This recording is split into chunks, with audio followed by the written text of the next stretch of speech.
Oke, halo semuanya. Pada materi kali ini kita akan bahas mengenai motivasi dalam organisasi. Nah, kenapa sih perlu kita bahas tentang motivasi dalam organisasi? Karena biasanya tiap orang dalam organisasi ini tujuannya beda-beda gitu ya. Nah, yang akan kita bahas pertama adalah apa sih pengertian dari motivasi itu sendiri? Jadi, kata motivasi ini diambil dari bahasa Latin yang disebut dengan mover. Artinya dorongan atau gerakan gitu ya. Nah, motivasi ini tuh bukan hanya sesuatu hal yang berhubungan dengan organisasi saja, tapi motivasi juga berhubungan dengan apa yang kita lakukan sehari-hari. Misalnya motivasi bekerja, motivasi belajar, motivasi dapat nilai bagus, nah lain sebagainya.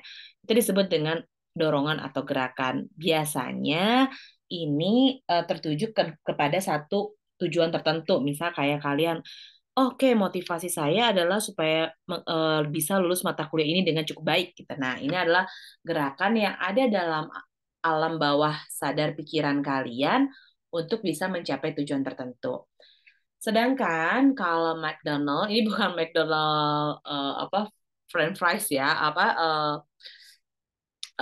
bukan French fries McDonald yang biasa kalian kenal makanan cepat saji bukan. Tapi ini nama orang namanya McDonald di mana dikatakan adalah motivasi inilah perubahan energi dalam diri seseorang yang ditandai dengan munculnya feeling dan dihadiri dengan tanggapan terhadap tujuan tertentu.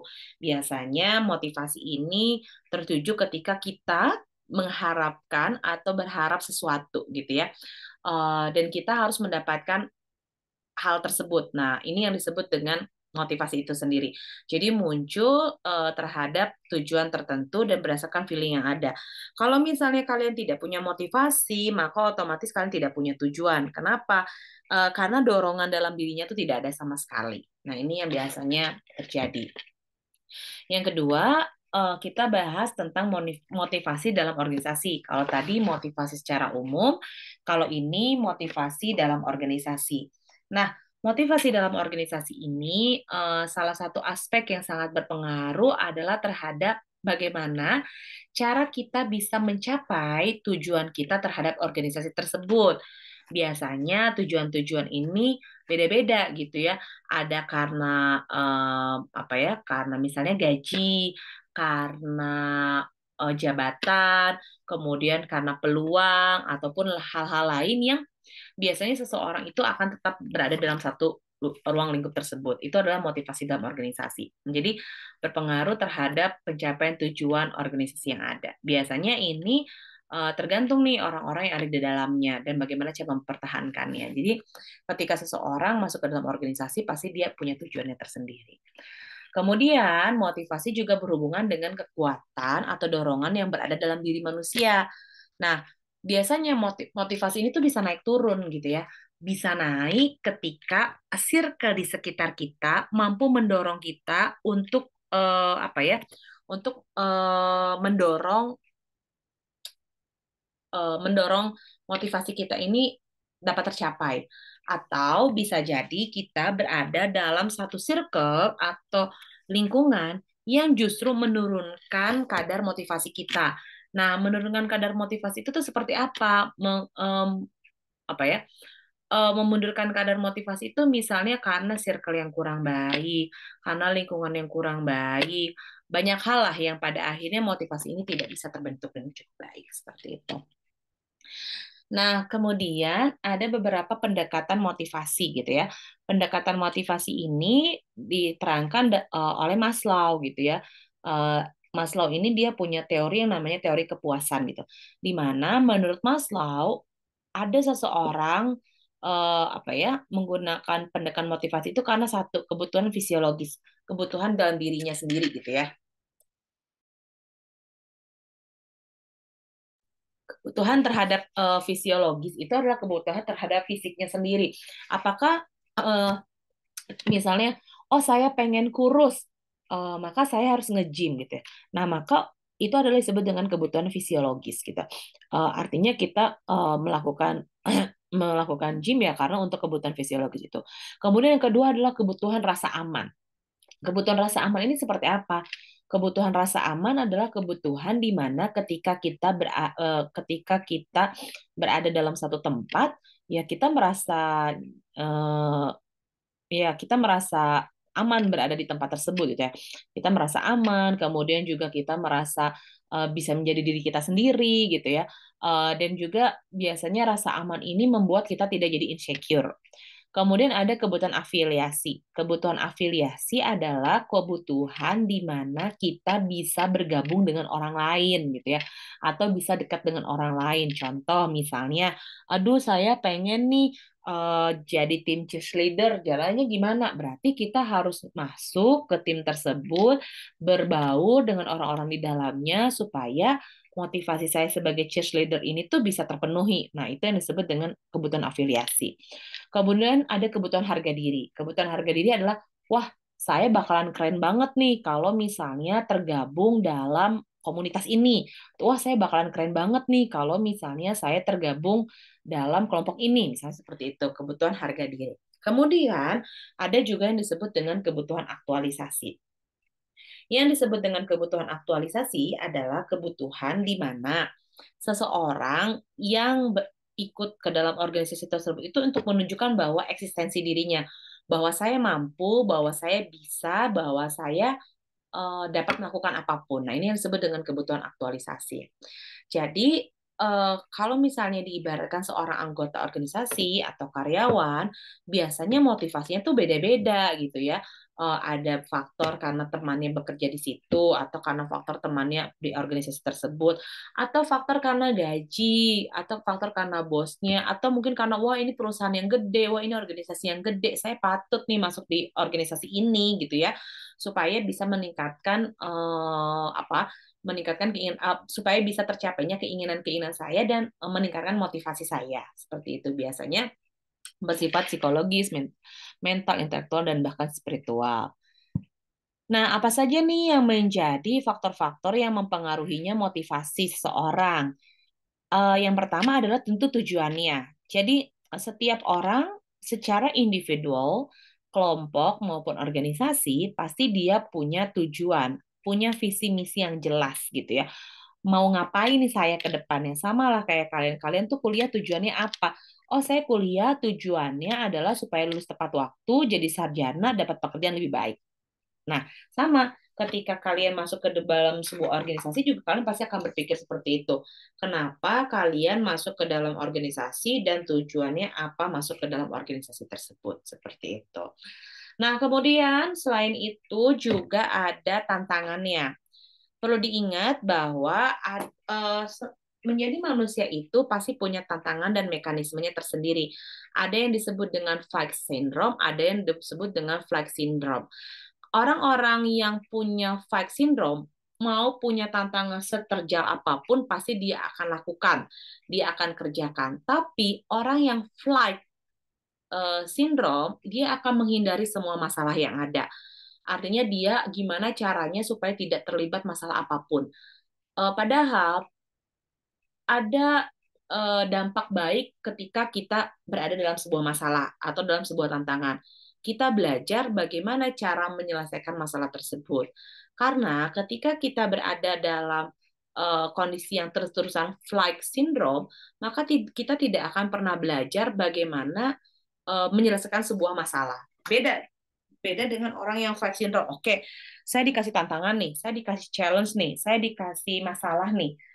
Misalnya sama Tuhan, sama dosen atau sama siapapun, gimana nih caranya supaya saya bisa menyelesaikan tugas ini. Artinya berani mengambil resiko gitu. Tapi kalau orang yang flight, segimanapun juga dia tidak akan mau untuk menyelesaikan konflik tersebut atau dia memilih untuk menghindari konflik yang ada. Yang ketiga adalah keakraban. Biasanya keakraban ini kan berhubungan dengan kohesivitas. Semakin bagus kohesivitasnya, semakin tinggi kohesivitasnya, makin akrab, makin setia kawan, makin loyal, maka motivasi dia untuk mengerjakan sesuatu itu makin besar. Tapi kalau misalnya satu sama lain justru sikap akrab setia kawannya kurang, kemudian keakrabannya kurang dan lain sebagainya, maka otomatis itu juga akan berpengaruh gitu terhadap tingkat kohesivitas yang ada. Seperti itu. Nah, kemudian ini kita bahas tentang konsep-konsep teori motivasi yang awal gitu ya. Konsep-konsep teori motivasi yang awal ini lebih kepada bagaimana sih orang-orang yang ada di dalamnya ini tuh eh, apa ya berpikir dengan tiga teori yang dikhususkan gitu. Yang pertama adalah teori hierarki yang tadi dari Maslow, kemudian teori X dan Y, teori motivasi, dan sejak itu dikembangkan gitu. Jadi di sini tuh lebih kepada sejarah tentang motivasi awal. Teori hierarki adalah teori yang masih sering digunakan hingga saat ini dari Abraham Maslow. Kemudian kalau teori X dan Y ini perkembangannya itu ada di materi evolusi organisasi. Kemudian juga ada teori motivasi higienis. Teori motivasi higienis adalah teori di mana sebetulnya seseorang ini bisa termotivasi tanpa menyakiti atau tanpa menimbulkan konflik satu sama lain. Makanya disebut sebagai teori motivasi yang higienis seperti itu. Nah, ini kita bahas tentang teori hierarki kebutuhan. Jadi, yang tadi disebutkan bahwa teori kebutuhan ini biasanya bukan biasanya, ini memang dicetuskan oleh Abraham Maslow, di mana ada 5 tingkat kebutuhan manusia. Pertama, kebutuhan fisik. Kita punya rasa lapar, haus, terus kita pengen punya tempat berlindung, dan lain sebagainya. Ini adalah sangat-sangat kebutuhan kita, sehingga memotivasi seseorang untuk bekerja, menghasilkan uang sebanyak-banyaknya supaya tidak kelaparan, kehausan, dan punya tempat tinggal. Kemudian yang kedua adalah kebutuhan rasa aman. Biasanya kebutuhan rasa aman ini adalah meliputi keamanan dan perlindungan dari bahaya fisik dan emosi. Bahaya fisik biasanya oke, saya harus punya kemampuan apa supaya saya tidak tersakiti, atau saya harus berhubungan dengan siapa supaya emosi saya tidak terkuras dengan cepat gitu ya. Biasanya kan kalau misalnya kita gaul terlalu banyak dengan orang yang toksik, emosi kita lebih cepat terkuras. Nah, ini gimana nih caranya rasa aman itu membantu kita supaya emosinya tidak terkuras. Kemudian ada kebutuhan sosial. Nah, kebutuhan sosial itu adalah kebutuhan di mana meliputi rasa kasih sayang, penerimaan, dan persahabatan. Artian kita selalu ingin berada dalam sebuah apa ya?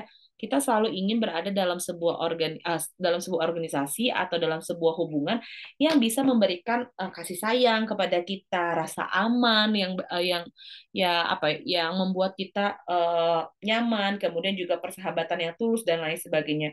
Bayangkan jika kita terjebak dalam hal-hal hubungan yang toksik, kemudian yang abusive, yang tidak saling apa ya menghargai satu sama lain. Nah, itu kebutuhan sosialnya tidak terpenuhi.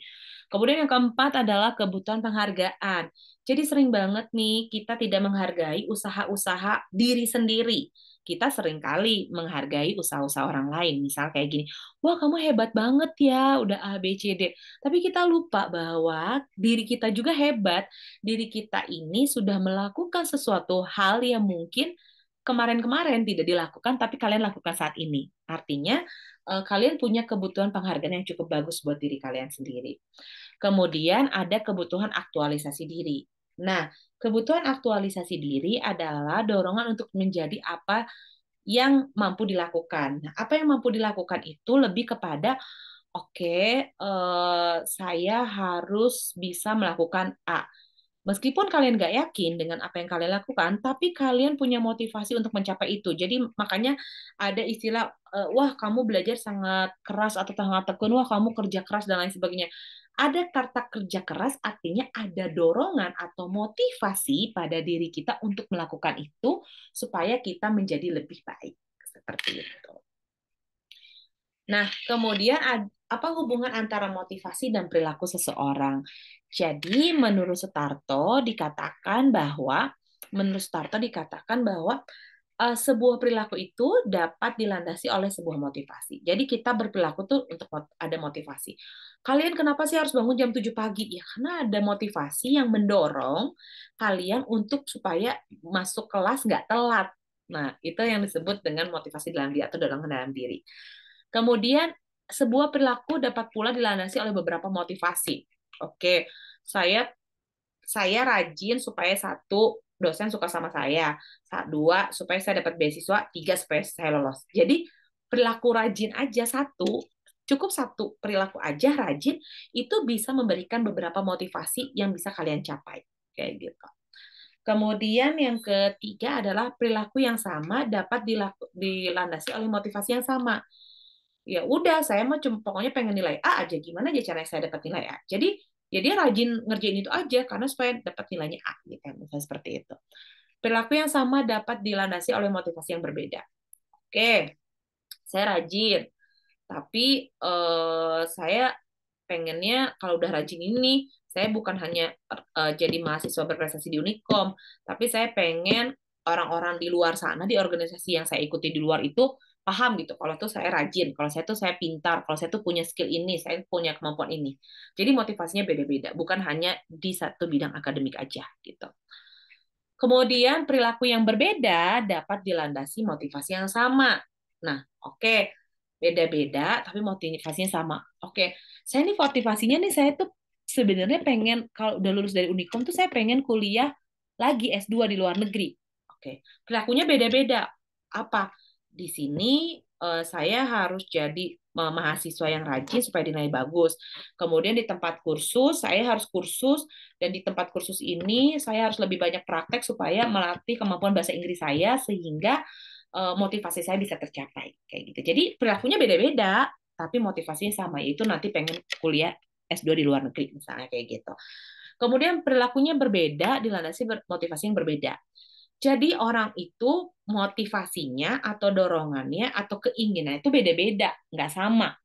Yang satu pengen lulus, selain lulus di universitas saya pengen lulus di karir, saya lulus di pekerjaan dan lain sebagainya. Saya ini kerja, saya juga misalnya punya aktivitas lain, kemudian saya juga kuliah. Saya pengen nih tiga-tiga ini tuh berhasil. Oke, kalau kayak gitu perilaku apa aja nih yang saya harus lakukan supaya motivasi saya bisa tercapai?